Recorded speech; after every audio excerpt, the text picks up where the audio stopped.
Hello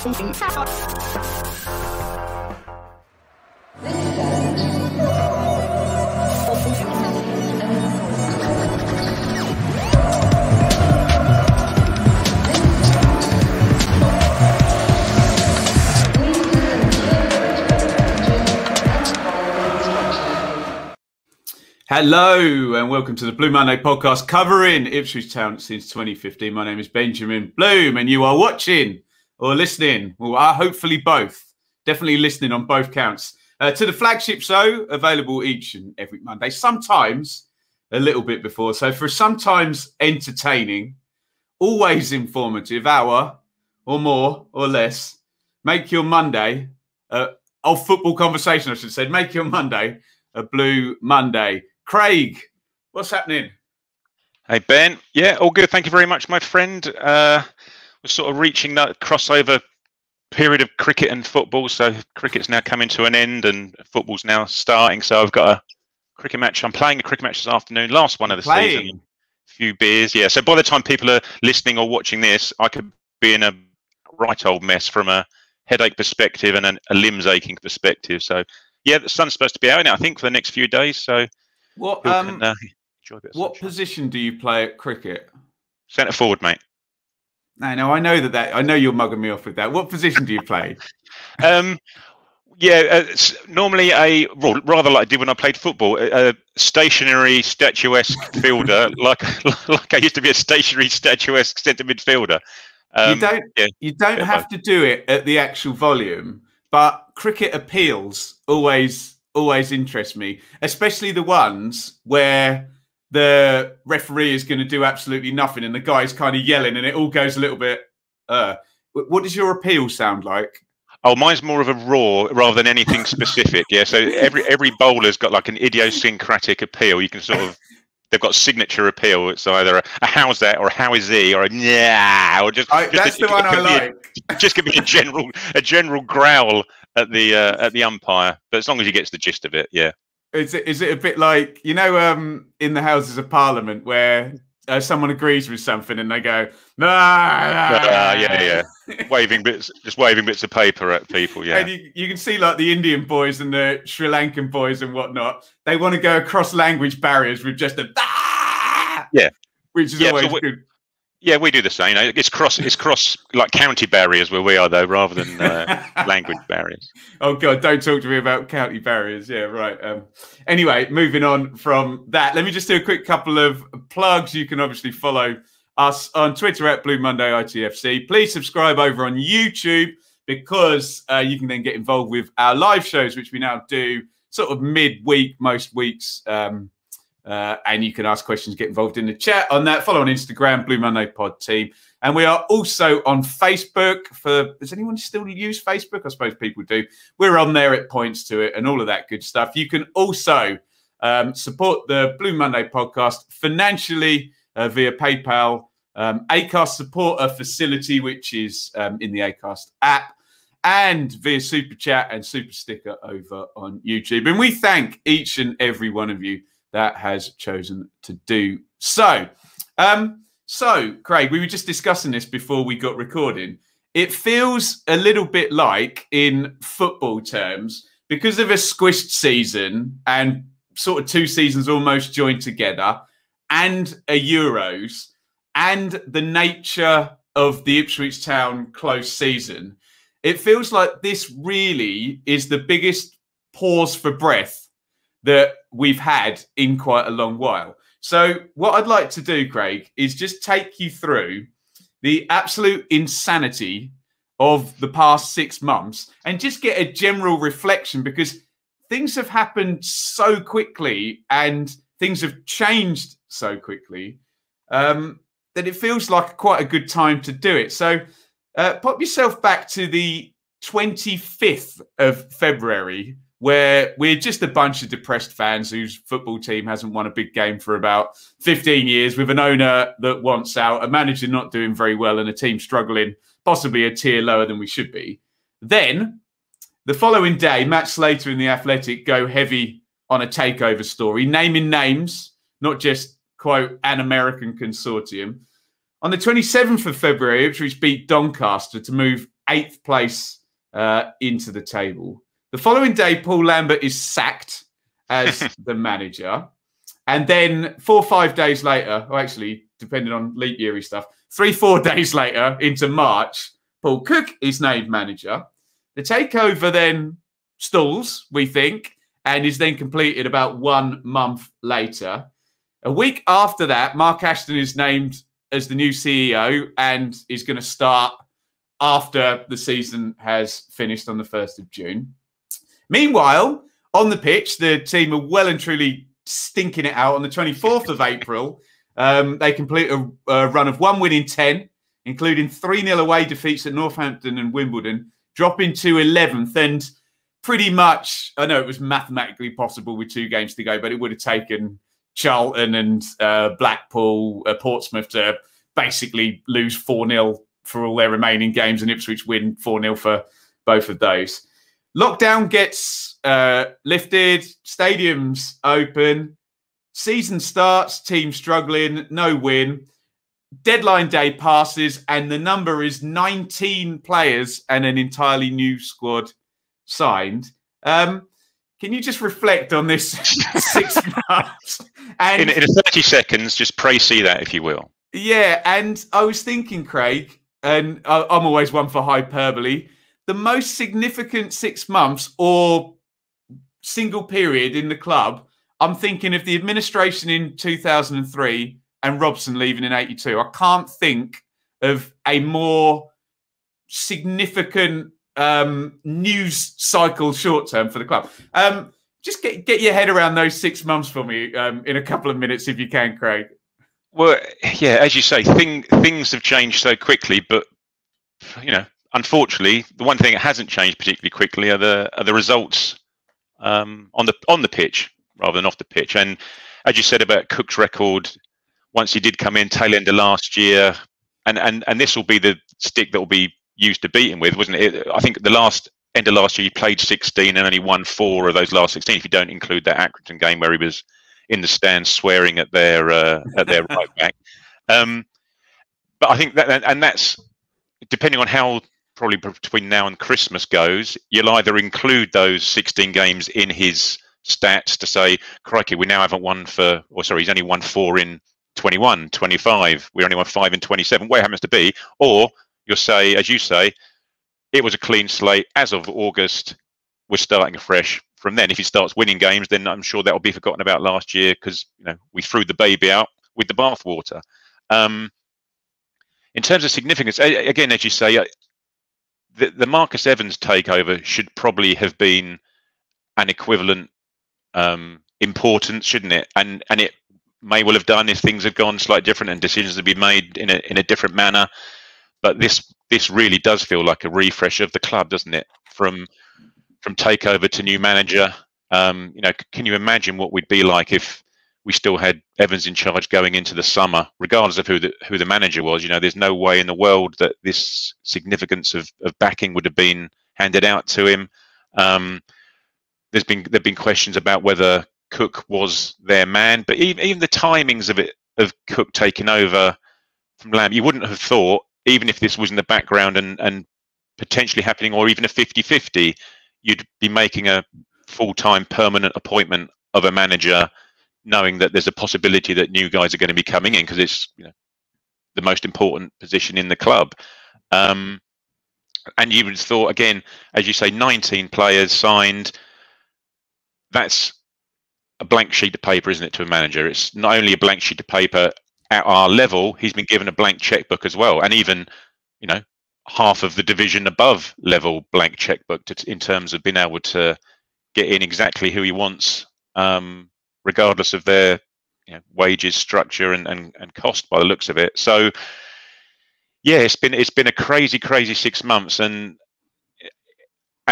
from our perspective, as a fan's perspective, it's been crazy. It's been certainly during the close season window. We're never going to get anything like this again. Yeah, signings every 3 or 4 days, rumours every single day, numerous rumours during each day in terms of who's going to be joining. So let's just hope now that we don't get a transfer window like it, and that from now on in, once Mark Ashton has spoken about having a a scouting team in place and a recruitment team in place, that things are now going to be looking more 1 window, 2 window, 3 windows ahead, rather than, Christ, we've got no players, let's build a squad from scratch. We'll be supplementing the ones that perhaps haven't worked out with ones that are taking us to a higher level again. So I think from my perspective, off the pitch, it's that structure that's now in place, isn't it? You've now got a CEO, a COO, who's doing all the paperwork for Mark Ashton. You've got Lee O'Neill still around,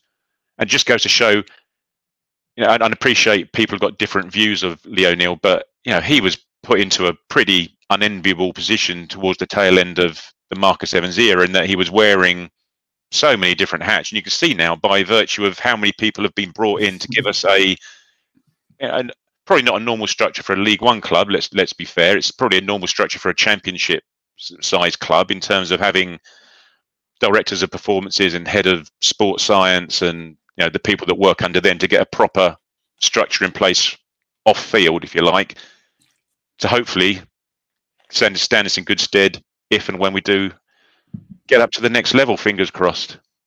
I think the thing that really blows my mind from what you've just said is when you said, oh, different rumours every day, players coming in, and 2 at a time, and I forget who the 2, but was it Edmondson and Chaplin on the same day, and then you're getting all the way up to the deadline day and Morsey right at the end. And just cast your mind back to even Alan Judge coming, and that being or James Norwood, that being the one, that's our marquee signing. That is our transfer business for this window. We're going to take the top scorer from Tranmere and bring him in, or we're going to take Judge, who was one of the best players in the Championship before a 2-year injury haul 5 years ago. Do you know what I mean? And that was, we would try to get excited about that on the podcast, wouldn't we? And now all of a sudden, it's way more players than we expected, and of a higher caliber. I mean, take Connor Chaplin, who would have, if we'd made 5 signings, and I don't know, 3 of them were free transfers, 1 of them was from a lower division, and Connor Chaplin, the Championship Player of the Month for Barnsley in December 2019, would it have been? Yeah. We would have been our market. Yeah, and we would have been excited by that. So have you almost gotten used to it now? Yeah. It's a bit of apathy, I suppose, isn't it? It says, oh, it's when's the next one coming? When's the next one coming? When's the next one coming? Sort of thing. And as you rightly say, there has, well, we haven't seen these guys play yet, and there has been pretty much an upward curve in terms of the quality of the players that have been brought in.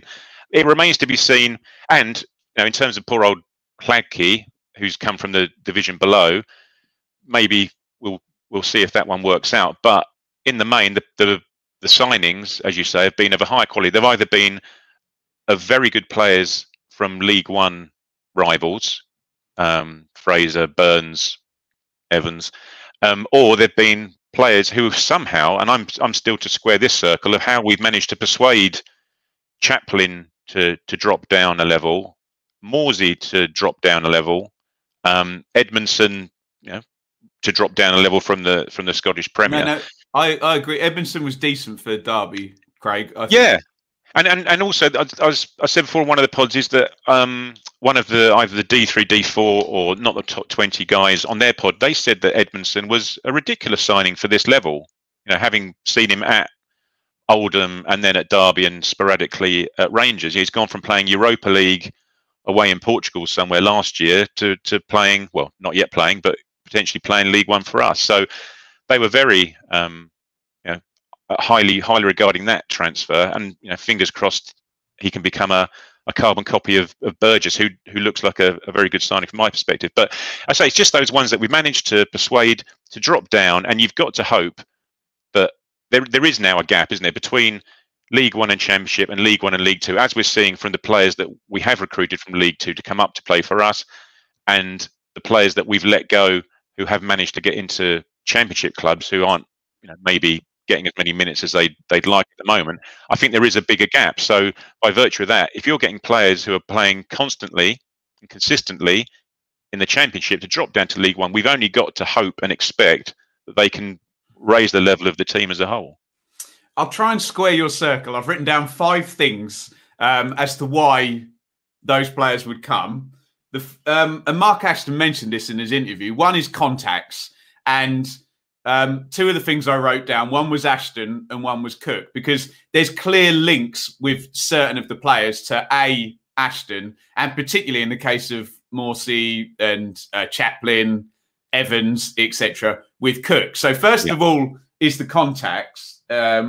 Then there's the promise, the sale of the dream. Obviously, the sale of the dream can be mitigated by clauses in contracts to get out if the dream turns into a nightmare, of course. But there's that. Then there's the cash. And there is a big argument. And us as Ipswich fans are going to have to field a lot of not very well put together accusations about FFP. And I've already got some stock answers built up. One of them is, can you tell me Ipswich's turnover for the 21-22 season, please, before you want to tell me we've busted 60%? Oh, you can't, because it's not going to be reported until 2023. So that's normally a good one to shut it down. But, Craig, there's an argument that spend the money in League One, because the sanctions are not as harsh as they are in League One than they are in the Championship, where, you know, transfer fees and the £13 million loss or whatever.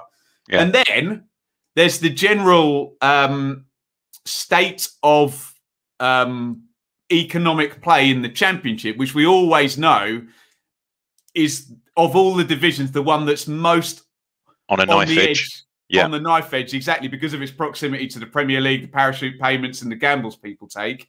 And for once, you know, we always talk about us being in the wrong place at the wrong time.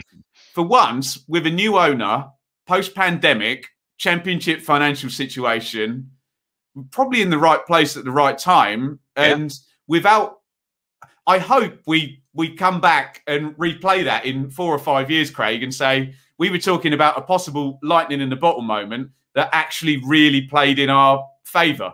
Does that square your circle a bit more? Yeah, it very possibly does. As you say, in terms, at the end of the day, these guys, regardless of what you sell them, they're not going to be coming to Ipswich for a ridiculously high drop in wages, are they? We're going to have to be paying them something along similar lines to what they're currently getting paid, because at the end of the day, it's their job. They want to retire when they're 34. They need to look after themselves for the subsequent 50 years. So people like Morsey, people like Edmondson, Evans to a certain extent, Chaplin, we're still going to be paying them a fair wage. As you say, we don't know how that squares itself at the end of the season. But as Joe pointed out midweek, there is the get out that if needs be, the owners can just input their own cash in a liquid form to even things out should they have to. So, as you rightly say, it may be that for once, let's hope so. For once, we're in the right place at the right time. You know, ITV Digital isn't going to collapse just as we're getting relegated, etc., etc. And we've taken full advantage of it. And you would almost want to be doing this rebuild to some extent in League One rather than in the Championship, where the competition for the signings and the profile of player would be different in such a way that you could really bust yourself, because all of these a £750,000 player that we're gambling on potentially in League One is a £4 million player in the Championship that you're in competition with 3 Year One parachute teams who will pay them 25 grand per week. So it's almost. And the thing as well, you're not going to be signing 19 £4 million players in the Championship, are you? You know, look forward to your 100-point deduction for that. Yeah, yeah, exactly that. So as you say, it is the right time, and maybe that's why Cook only won 4 of his last 16 matches last year. You know, he was thinking that far ahead to the summer. We must stay in League One. So we had a bit of fun on Twitter yesterday, Craig, and we put out a tweet with emojis. People like emojis, don't they? Saying, what are your reasons to be cheerful, reasons to be cautious, key arrival, and missing ingredient so far. So I'll give you my reason to be cheerful first, and it is just a complete scene change in general. That my brain on February the 25th, as opposed to my brain today, where I feel like I'm the supporter of a relatively, for its level, wealthy club who has a very good squad, a very good manager, and we no longer have the owner that had made things so depressing for the previous time. What is your reason to be cheerful? And I can see written on your shirt there, Craig, reasons to be cheerful. Beautiful. Yeah, my reasons to be cheerful are, as we said off air, Buddy Holly, oats, the Bolshoi Ballet, porridge oats, yellow socks. Yeah, that's it. Who have got deals? Slap and tickle. Yeah. And you probably think this is a very odd conversation if you don't know the song Reasons to be Cheerful Part 3 by Ian. Or you're listening, yeah, that's it. What's your reason to be cheerful, Craig? As you say, it's just nice to be a supporter of what currently looks like an upwardly mobile club, doesn't it? And it's nice to be the supporter of a club that other fans are looking at, throwing with envy, salty accusations at it. Exactly that. Yeah, it's nice, isn't it? It's nice to be in this division, albeit we're currently in the relegation spots. Let's not dwell on that too much. But it's just nice to be surrounded by fans who are all currently in an optimistic, positive mood, going into what is now the season proper. Yeah, we've got our squad now. We've got 2-week break now to get them all up to speed. There really is no excuses from here on in. Let's see where it takes us. I know I'm going to get accused of being a Paul Cook apologist again here, but yeah, the whole starting now. When you're getting in trouble when you're a kid, it's no, starting now, starting now. Look, if results do pick up from now, people will, as you suggested, say, right, it was then international break number 1, season 21-22. 6 months were done, squad replenished, away you go, starting from now in. And I think, as you suggested, people will apologise for the first 22 or whatever it is now, league games undercooked, were that to happen.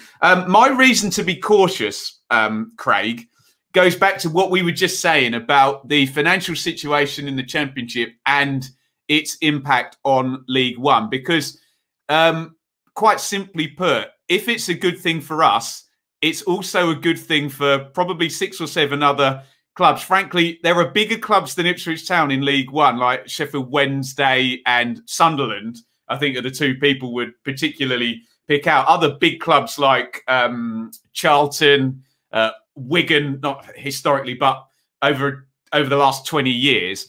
And what that means is that the relative strength of League One, and someone could come in and say, oh, Ben, you're only saying that because you know nothing about League One because you've never really watched it. That may be a reasonable argument. But from where I'm looking at it, the relative strength of League One is high. And that is my reason to be cautious that you could have a good season and it still not be enough. Yeah, and as you say, there are big clubs, and also those big clubs have started off far, far better than we have currently. They're sitting at the top of the league, for example. And, right, yeah. And if you look at the bookmakers' odds, we've probably gone from being favourite or joint favourite with Sunderland to be promoted. Even after 5 games, we're probably now 4th or 5th favourite behind Sunderland, Wednesday, Portsmouth, Rotherham, whoever happens to be up there and sort of solidifying their positions already at this point in time. So that is obviously the caution. And and as you'll go, when we talk about the people's responses to the tweet we put out about key players, etc., you will see that pretty much every one of the responses, I think apart from one, our key player is a player who, regardless of who they chose, we haven't seen play yet. Yes, I'm trying to think of a comeback to that. I don't have one because you're right. Just to quickly defend myself from anything on Twitter, I judge big club, of which there is not a definition, just about sort of size, history, and fan base. For those people who want to tell me what Ipswich have won relative to Sheffield Wednesday and Sunderland when they've won it, we're talking about fan bases. And if somebody opens an envelope, how many people care? A lot of people care at Sheffield Wednesday and Sunderland. Less people care at Wycombe, but they're very good at League One level. No offence to anybody, especially not my own club. So get out of that, Craig. Key arrival, I've got to go for the combination of Mark Ashton and Paul Cook, I think. So I won't go for an actual player. I'll spin it a little bit, just on the basis that short term, those links to people like Kyle Edwards and Sammy Morsey, for example, can be tracked back to them. And if I'm, and we'll talk about the Bristol City opinions later, but if I'm buying into what Mark Ashton says, which I'm going to until he proves to me that I shouldn't, because I'm a reasonable human being who acts based upon evidence of what somebody's actually doing rather than anything historical. I've just given away my answer to the Bristol City question, haven't I? I think short term, that's really key, Ashton and Cook. So who is your key arrival? Maybe go for a player, being as I've spun the question differently. Yeah, no, that's a really, really good point, actually. And I hadn't, what you're saying about Ashton and Cook, and I hadn't thought of it like that, actually. I'd thought of it in terms of a player. But as you rightly say, you probably can, to the majority of signings, or to the majority of our more important signings, should we say, point them to either a West Brom link via Ashton or a Wigan Portsmouth link via Cook. And I don't know, having said that the majority, the vast majority of the responses to the question provided us with a player that we haven't, or players that we haven't yet seen, I'm going to do the same, actually. I'll go Morsey, because he's presumably going to come in as club captain. He's coming in as club captain, and he's filling a hole which, to all observers, looks like is probably the most desperate one that needs to be filled. In that, the guy that sits in front of the back four, one of the two guys that sits in front of the back four, but disrupts play, breaks things up, gets a foot in, whether it be knee high, thigh high, or ball level. Can I just say, and this is before I knew he was going to sign for us, I did my championship review. The red card he got for Borough was a bit of a stiff one, I have to say. I didn't see excessive force on that one, but what are you going to do? Sorry, continue, Craig. No, you're actually right. And both managers, Warnock and Mowbray, both come out afterwards and said it's not a red, but you could tell they both pretty much said it's not a red, but it's not going to get overturned either. No. Unfortunately, because in terms of key appointments, key players, I'd go Morsey, having not seen him play yet, but knowing what type of player he is and seeing the deficiency in that midfield. Who he replaces remains to be seen. It'll be a shame if it's Harper, because I say I've been impressed by Harper, given his age and his number of games he's played, etc. I think he's started pretty well, although he's faded out of games in the second half, and he's not alone in that respect. But I think just for the time being, once Morsey's fit, it'll probably be Evans and Morsey that will just give Cook that however many hundreds of appearances in Championship and League One experience, just to get us up and running, I think. Absolutely. Missing ingredient was our last one, and I'll just go for time on the basis that you can't buy it and we haven't had it yet. And again, it feels like I'm regurgitating Mark Ashton's post window interview, but most of the questions and issues we're asking now will be answered in the course of time. And I just think that is the key now. Let it run its course now, and come back and we'll talk later. What's your missing ingredient so far then, Craig? Yeah, no, 100%. Well, it's sort of linked to that, isn't it? And it's a word that we've heard 1,000 times so far, is just gel, isn't it? Get this team to gel. But but as you say, and that was, I thought that was a really good interview. Let's not blow too much smoke up the guy's backside, but Ashton hasn't put a foot wrong yet, has he, in terms of everything he's done? And we'll come across the questions later on. But I think let's see what the results are like in the next half a dozen matches. But after each one, if it hasn't gone well, everyone just take time to go back to that Mark Ashton interview and spend 5 minutes, 6 minutes just listening to him. And as he says, it's patience now. It's time. We've got the squad in place. Let's see what the coaching staff and the manager can do with them. Yes, they haven't started off well. Yes, other clubs have signed, a fair few players themselves and seem to have got off to a better start than we have. But, we can only go with what we've got. Let's just give the guys a bit of time and have a grumble if you must, and, ping us after a match and have a moan and groan midweek and hey, that's why we're here. Sunday. Yeah, exactly. Let's keep it away from the pitch and the stadium and the atmosphere. Absolutely. There you go. So that was our Twitter sort of fun debate yesterday. Go and check that out at Blue Monday ITFC. Thank you to all of the people that did reply. I know Craig and I have read all of them. We're not going to read any of those out now, but it was really useful in sort of pulling the responses and seeing where we're going. And I think to Craig's point, the most key one was key arrival, a player we haven't seen play yet. That was the most sort of common finding and probably the key finding. Craig, we are going to go to some quitted questions. It's a Sloydian frip, isn't it? We're going to go to some Twitter questions after this. Let's get into these then. Again, at Blue Monday ITFC. And of course, you can ask your questions directly in the live stream in the chat if you want a more direct approach over on YouTube. Let's bring a few of these up then. This one's from Tim. International break. Paul Cook gets to work with the full squad for extra days. Will our woeful post-break record improve? Can I just spin the question a little bit? Probably people hate it when I do this because they're like, that wasn't what I was asking, Ben. But hey, your own interpretation of their question, yeah? yeah. My incorrect interpretation of their question.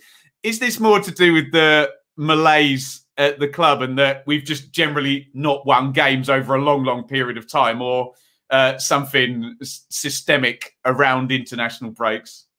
It was woeful. It is woeful, isn't it? Our record, even under McCarthy, our record coming out of those 2-week breaks, and under Lambert, it was always a case of, oh, thank God for that. We've now got 2 weeks. We can put the things right that have been going wrong for the previous few months. You know, when we come back, we'll be all guns blazing, and invariably we'd end up with a stinking out the place with a performance and a loss. And I think it was another guy, I think John said the same thing on Twitter as Tim, is that our recent record coming out of international breaks. But we just got to hope that it's a different manager, it's a different setup, it's different coaches, it's a whole new realm of different players, that things will be different. Paul Cook put so much stall in pre-season. Yeah, since he joined, pretty much the first day he joined, give me one pre-season, give me one transfer window, you know, judge me after that sort of thing. Well, he's had a pre-season, hasn't gone particularly well, but he's now got, we now know that the squad that we've got now is the squad we're going to have until January. He's got this 2 weeks. Let's see what him and his coaching staff can do with them in these 14 days. And I say that may raise another question in terms of the coaching staff. Annoyingly for us, international breaks tend to be followed by 3-game weeks as well, don't they? So you don't just stink it out for one game, for all 3 of them. There you go. This is Adam. Cook's preferred formation aside, what is your preferred formation starting 11 this squad of full players, all fully fit and not bad? Surely, if you've brought in this guy who does this system and he's done it well, and we seem to have recruited players for this system, surely we're not throwing out the baby with the bathwater. And it's got to be, again, time. And I know I'm guilty of it. I'll throw an extra guy in midfield. It's not working in midfield. But like you said, no, sign the players to fit the system and play the system. Surely he's not going to be changing formation anytime soon, is he? No, I don't think so. It's, as you say, it's Cook's formation is fine when it's played well. And as you say, we've purchased the players to play that formation. We've purchased players who have played that formation for this manager before. And when it works well, it allows you what? Let's think. You've got 2 central midfielders who sit, 2 central defenders, and the goalie. That's 5, my arithmetic. It allows you 6 attacking players, and they are attacking players in this formation. Now, your fullbacks are up near the corner flag. And I don't think there's many other formations that will allow you that many attacking players on the pitch and allow them the full reign to attack as well. It just needs, excuse me, it just needs those 2 central midfielders to do their job properly. I think that's where we've been falling down, taking away set pieces and long throw goals that we've conceded. Those 2 central midfielders are key to this formation. And now we've got the captain of a Cook's previous teams who's played that position, you've got to hope that that solidifies that central core, which allows the others to go. I suppose you could argue that we could play three at the back. We've got three decent central defenders there at least that would allow three at the back and one in front maybe to sit, which again allows you 6 attacking players on the pitch. But yeah, as you say, Cook's wedded to this formation. The players he's brought in are wedded to the formation, so there's no reason to change it, I don't think.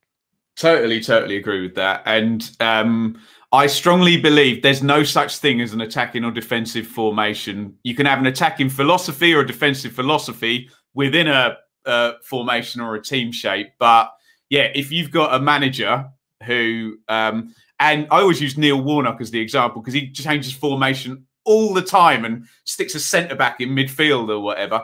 The philosophy is exactly the same, whatever formation he's playing. 3 at the back, 4-3-3, 4-2-3-1, whatever. That's the way it rolls. FPL Tractor.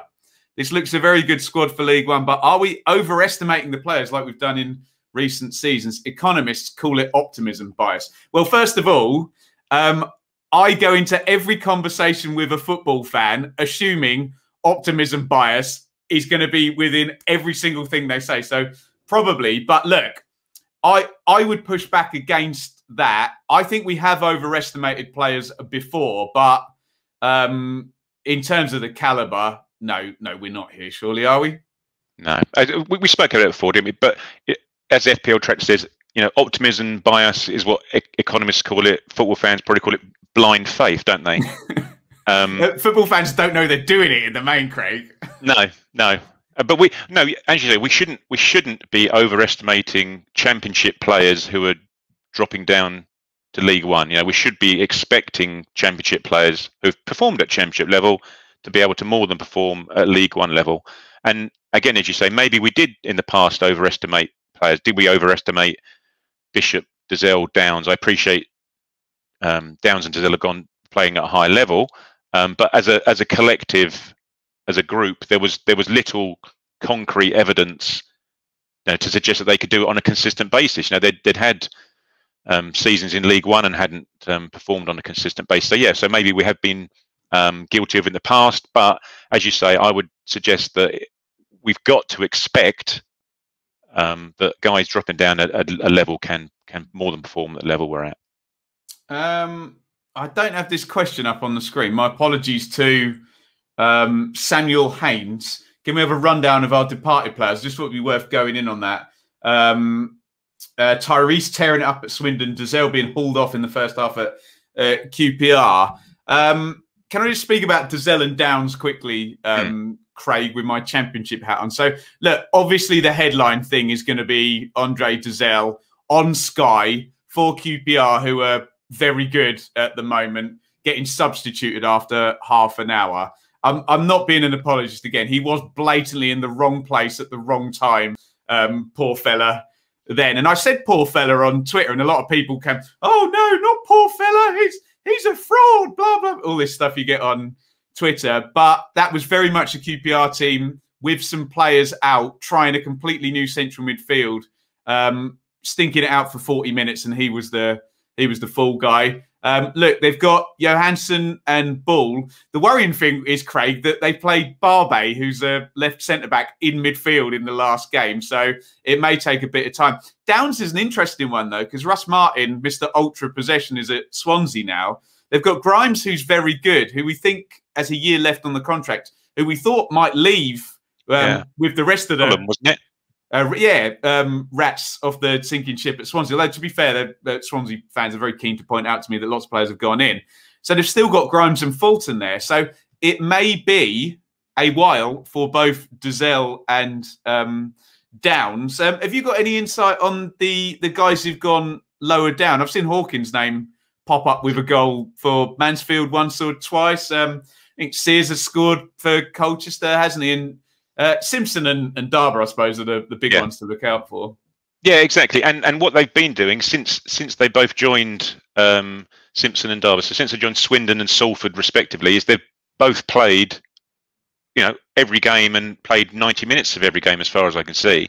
And you've just got to hope that Darber's loan spell does for him what Wolverhampton's did at Swindon. You know, just literally playing Saturday, Tuesday for an entire season at League Two level is going to do in the world of good.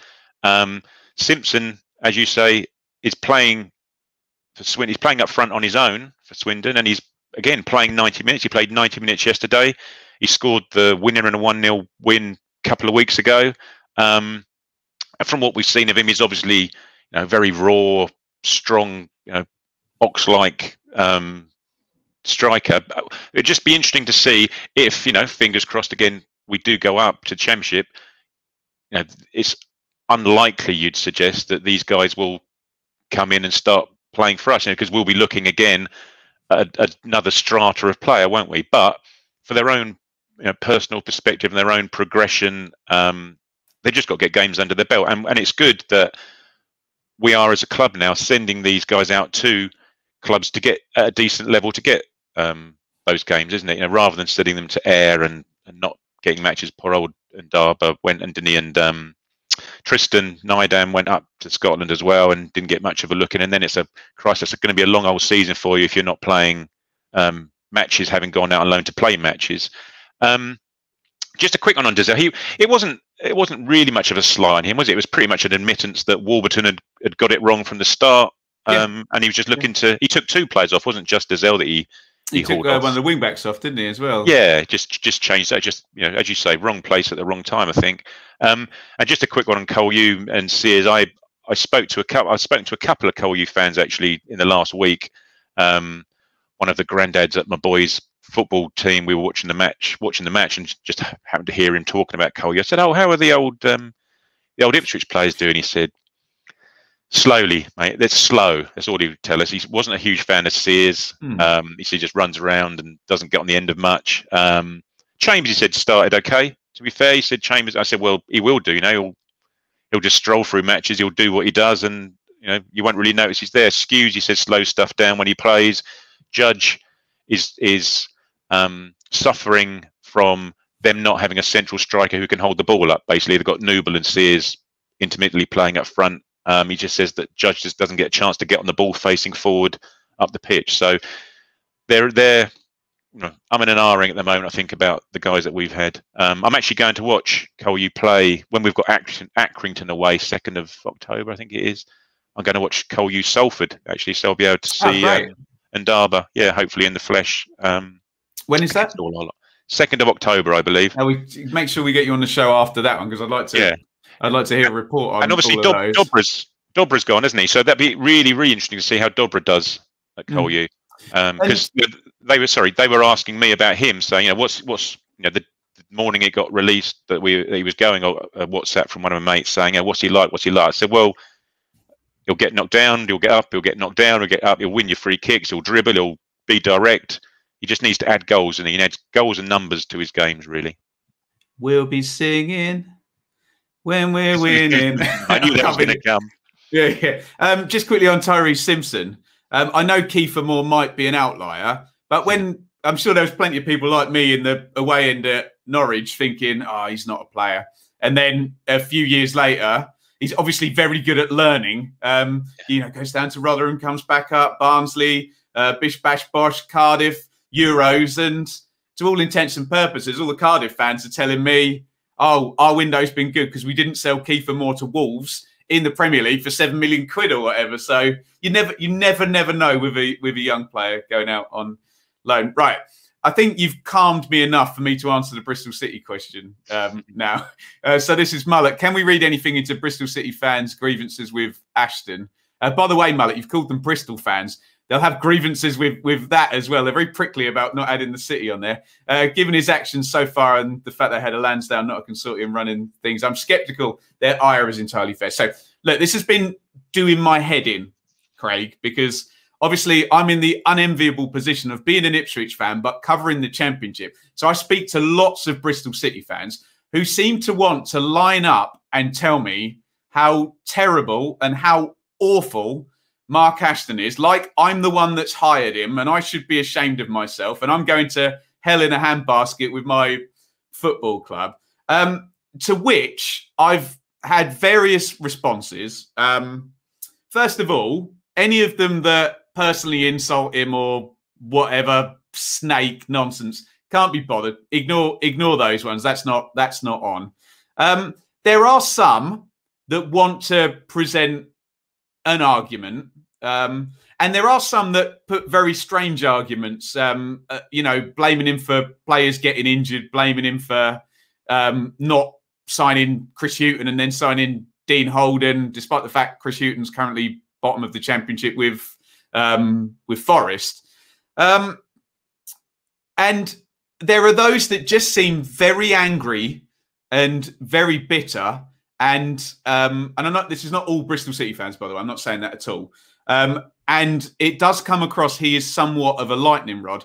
My response, Craig, is it's a little bit like. So look, I want to watch Cruella de Vil on Disney because they've reduced the price now, right? So I want to watch that with Shaylee, right? You've already seen Cruella de Vil or what with Emma Stone in it or whatever her name is, and you phone me up 25 times and say, Ben, you don't want to watch Cruella. It's rubbish. Absolutely terrible. All right, Craig, thanks. You call me again 10 minutes later. It's really, really bad. I'm like, Craig, I'm not learning anything new from what you're saying. Can I just watch the movie first? Yeah. See whether it's good or bad. Let me judge, and then we'll have a conversation. I'm starting to say to Bristol City fans, I hear you. You think he's awful. We get it. Yeah, okay, fine.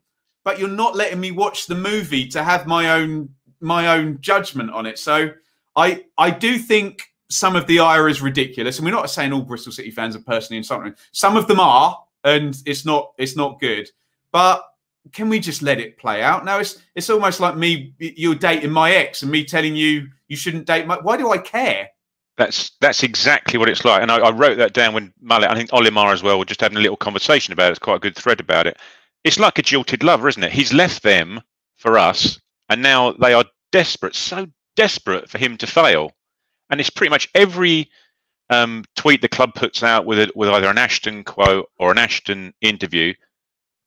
They're replying to it, and they're on TWTD, coming on to another fans forum just to say, "Oh, here's my 2 penneth on Mark Ashton." Well, we don't care. We simply don't care. He's won, and as you say, I don't know the reasons behind it. We don't get that involved with other clubs' administration level decisions. But you won CEO of the Year, and that you did that really good interview, didn't you? Was it Gregor? Gregor McGregor, yeah. Gregor McGregor. Is he Scottish by any chance? But he's not.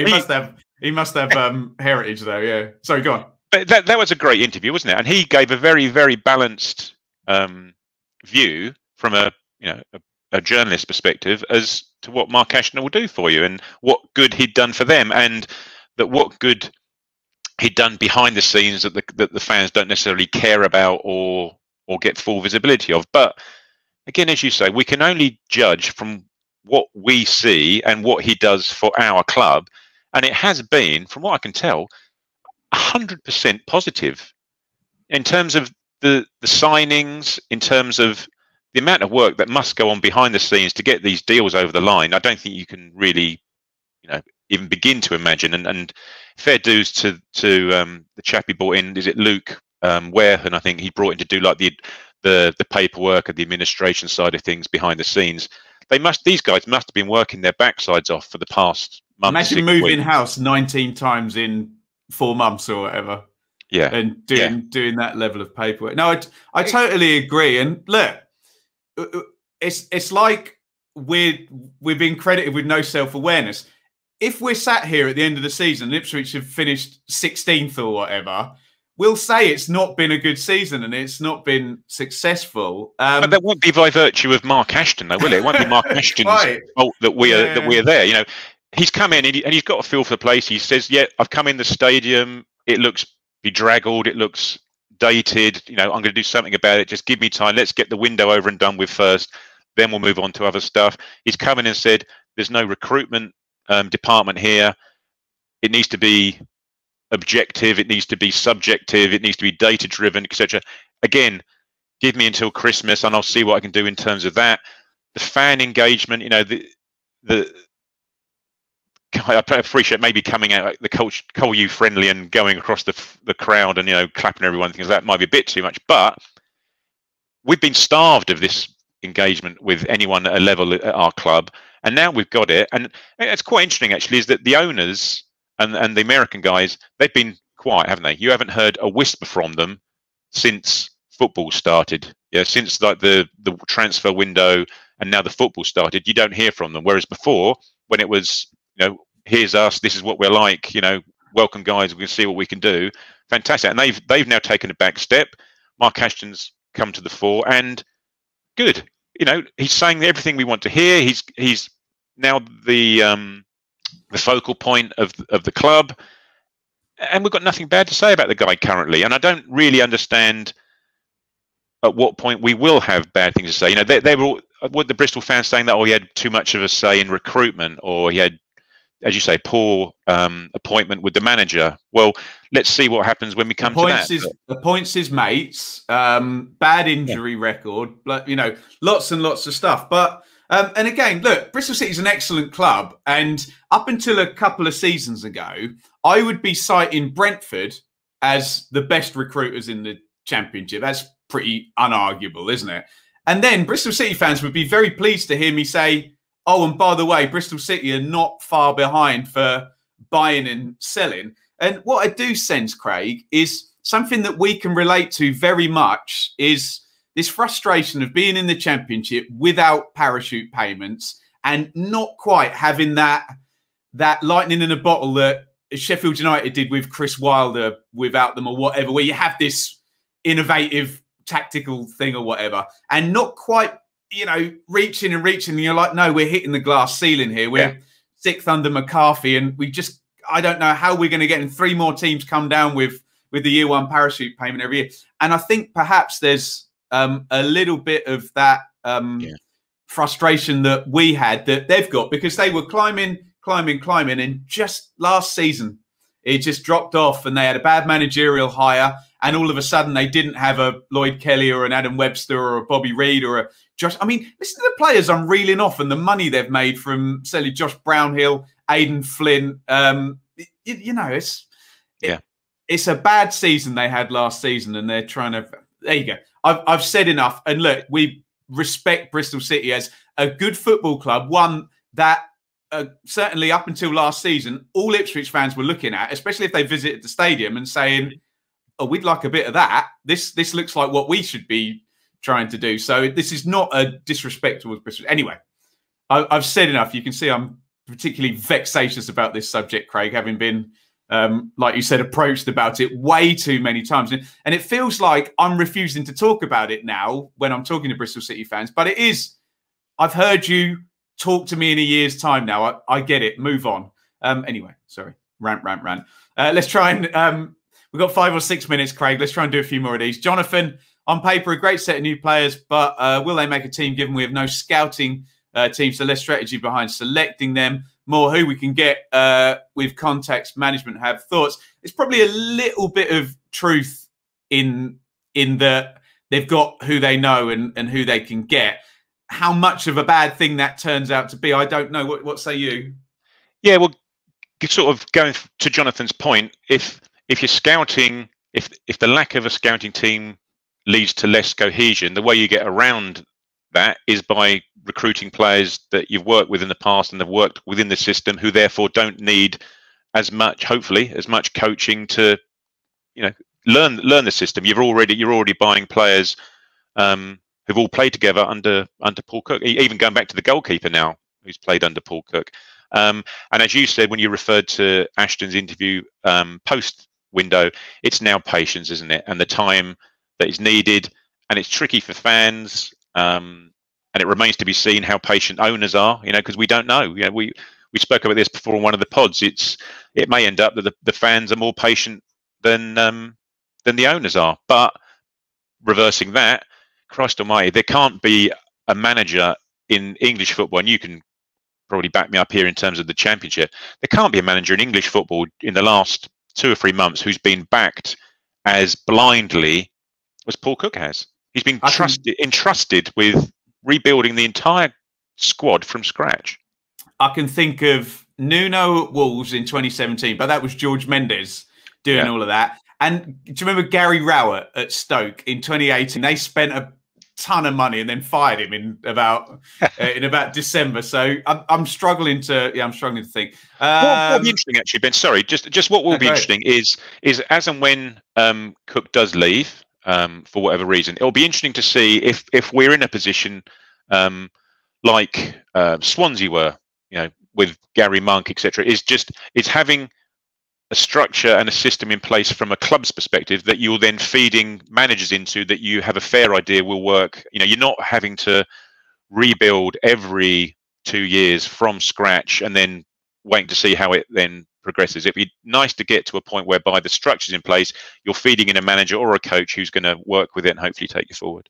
Totally agree. And we do accept the horrible scenario that if you buy players wedded to a certain manager and that certain manager ceases to manage your club, that would be a problem. But if they're high caliber players, as we think they are, then in theory, they should be able to work with others. Alistair, were Walton, Morsey panic buys in reaction to issues on the pitch so far?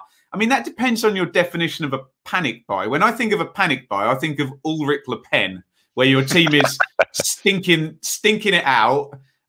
You probably don't need the player, but you just want to sign someone. So the goalkeeper's not doing very well, so they've brought in another goalkeeper. That sounds sensible rather than panic. And Morsey, I think, is one that they probably wanted to get, and maybe it went later and later and later. And in the end, Warnock, who's done a bit of a gamble actually at Middlesbrough by letting people like Saville and Morsey go out so he can, actually retool and have a pop at age 72, 73, with not many years of management presumably left to go. So it depends on the definition of panic buy, doesn't it? I would suggest not. What do you think, Craig?